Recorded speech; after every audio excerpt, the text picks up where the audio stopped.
Chapter 2. Guy. A ball of fire skims past my face, nearly singing my hair off. I barely had the time to duck when I felt a second wave of heat rippling towards me. Blades, kids is in lovely mood today. Dancing up the balls of my feet, I watched as another spurt of fire came hurtling in my direction as the familiar feel of adrenaline flowed through me.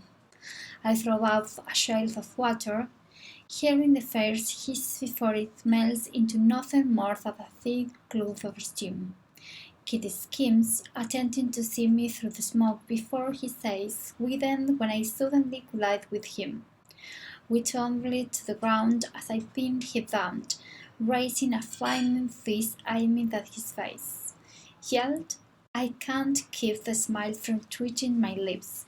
He coughs out a laugh, his gaze frightened between my face and the blazing fist raised beside it.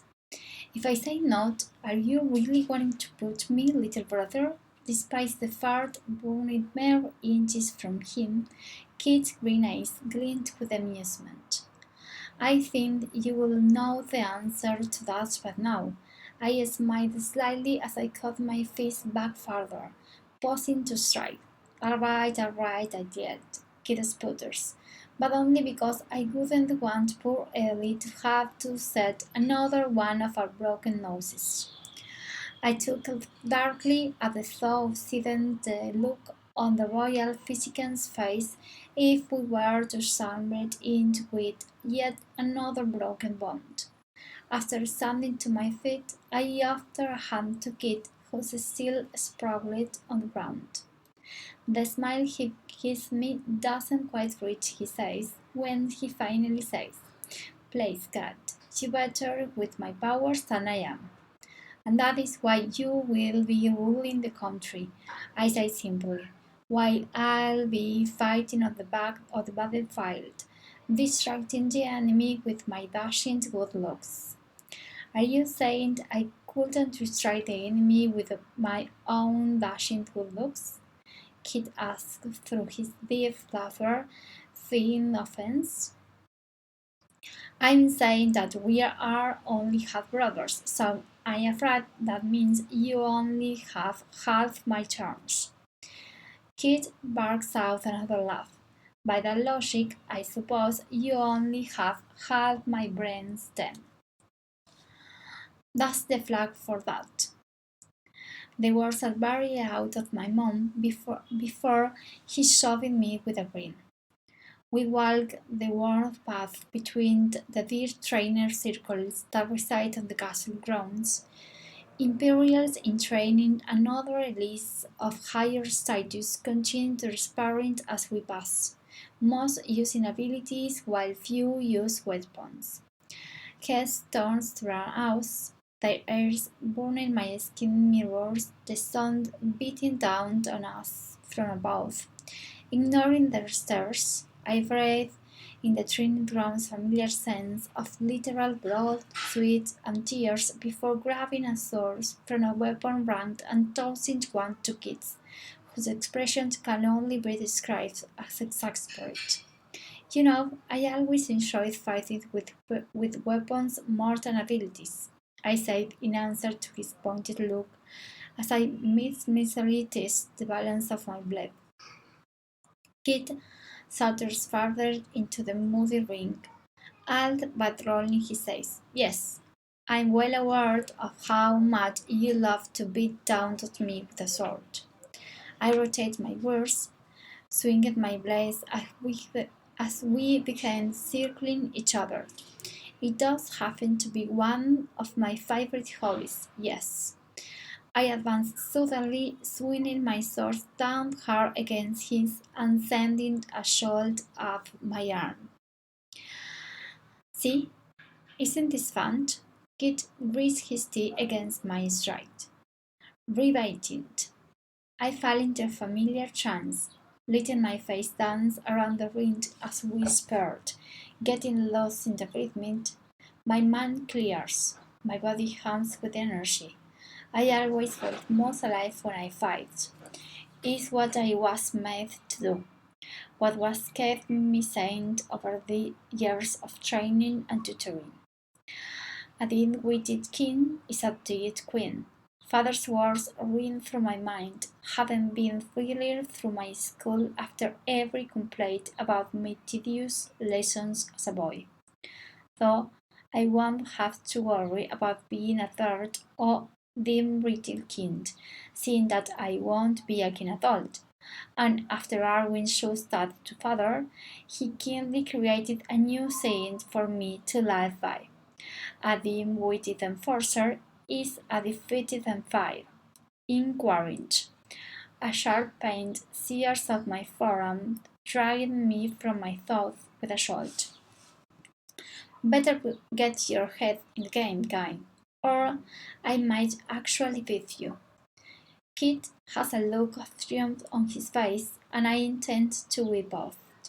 I wouldn't want my future enforcer slacking on the jaw before he can even finish his remarks.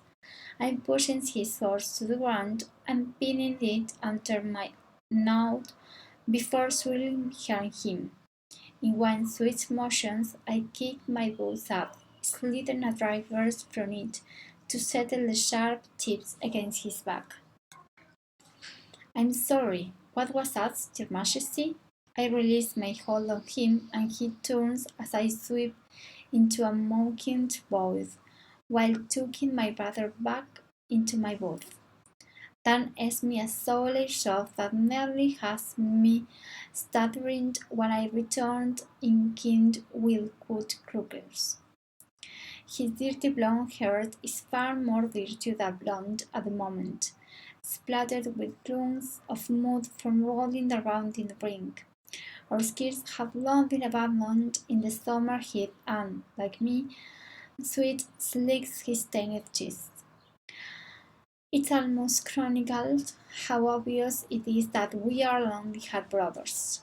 Other than our physical difference, I lack Kit's current like he lacks my calluses. He's patient, personal build and fit for the throne like I'm fit for the battlefield. A king where I am a killer. Kai, are you ever listening to me?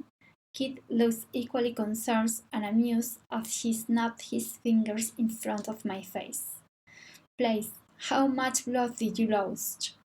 I follow his gaze to see rivulets of red trailing from the wound of my arm, blood webbing between my knuckles and dripping from my fingerprints. Well, looks like Ellie won't be getting the day off after all, thanks to you. I glanced at the kid, expecting a remark, only to find his gaze fixed on something across the grounds. Now looks he's not paying attention. My eyes strike to the figure stirring toward us.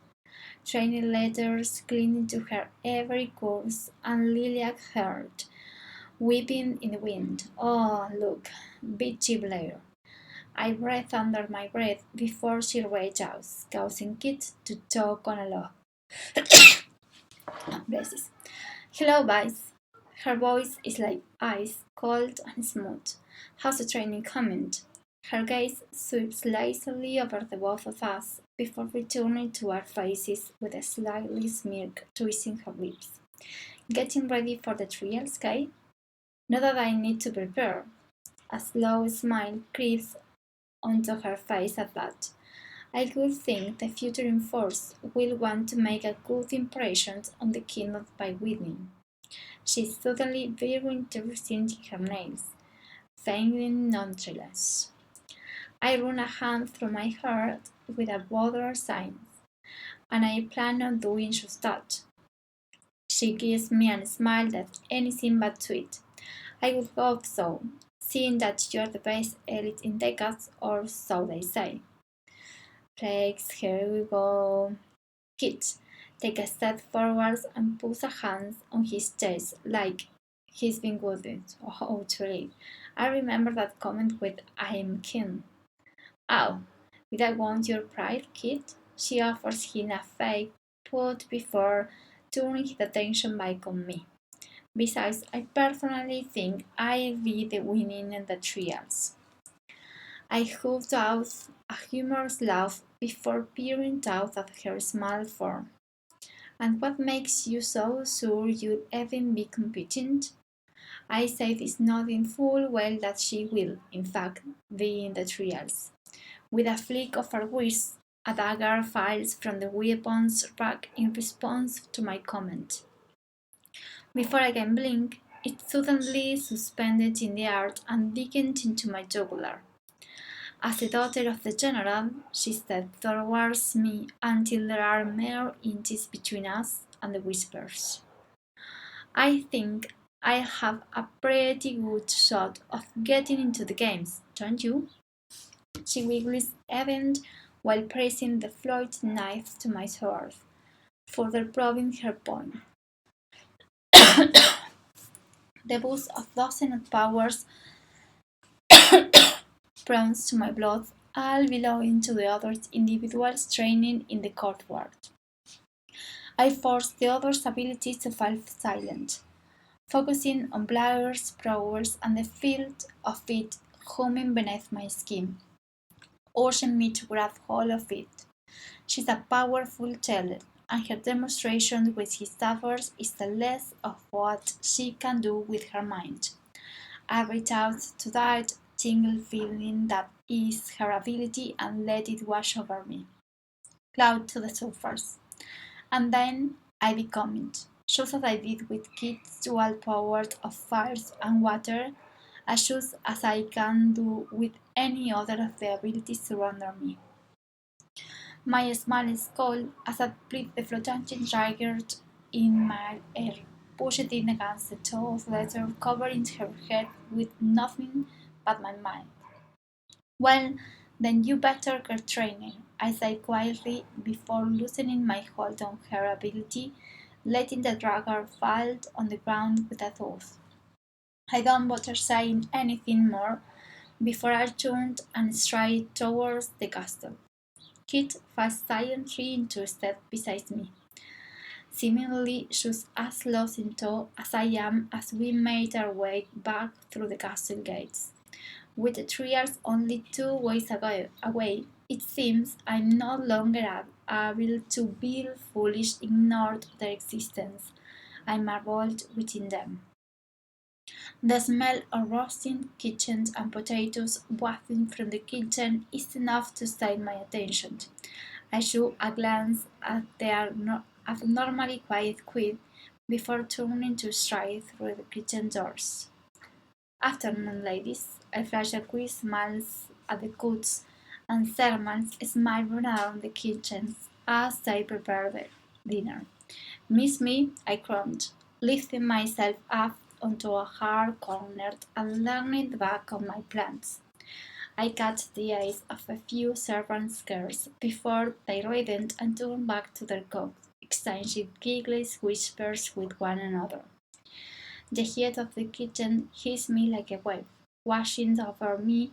I quieted my already sleek skin. My skin. I ran a hand through my hair before running it down to my face, unbothering by the realization that I'd been walking around without a shirt after abandoning it in the fitting the wind, and habit even father hasn't been able to break. Kit's head pops around the corner, a grin splitting his face.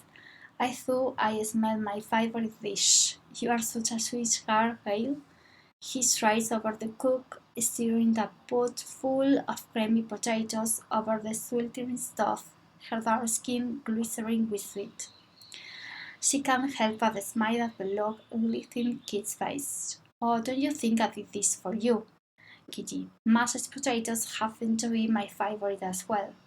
She smiled, biting him on the cheek before turning to continue her stirring. Her eyes met mine for where I sit atop the corner before darting to my arm and the wound I forgotten was still bleeding there. With a shake of her head, she says surly, "You better not get blood on my corner, Kai." I crack a smile at that. This couldn't be the first time. She shakes her head at me again, fighting and smile all the while. Gail's been sleeping as extra food and trees since we were boys, running around the castle with half our clothes on, which we clearly still do. She's witnessed far more than one fight unfold on this very kitchen over who gets the last of her sticky bones. You two haven't visited me in a while, she says, adding seasonings to her potatoes. Getting sick of me, hmm? You, yes, but never your food. The words had barely left my mouth before a glove of potatoes came flying at my face. I don't have the time or energy to look before the mash joins the mashed mud and earth. Never a dull moment with us, is there? Kit muses from where he's leaning against the ledge, watching as I pulled out the potatoes clinging to my hair. I hop off the counter and stride over to the cook, giving her a pick of the chicken. Always a pleasure, Gray. I reach around her and grab an apple from this basket, and as I say, I look forward to our next food fight. After choosing one to eat, I rub my own apples on my pants before taking a bite. Prince Kai, I stiffen, signs, and turn towards the voice behind me. A young boy looks up nervously, his hands fidgeted with the hem of his shirt. I raise my eyebrows, my impatience evident. The king requests your presence in the throne room.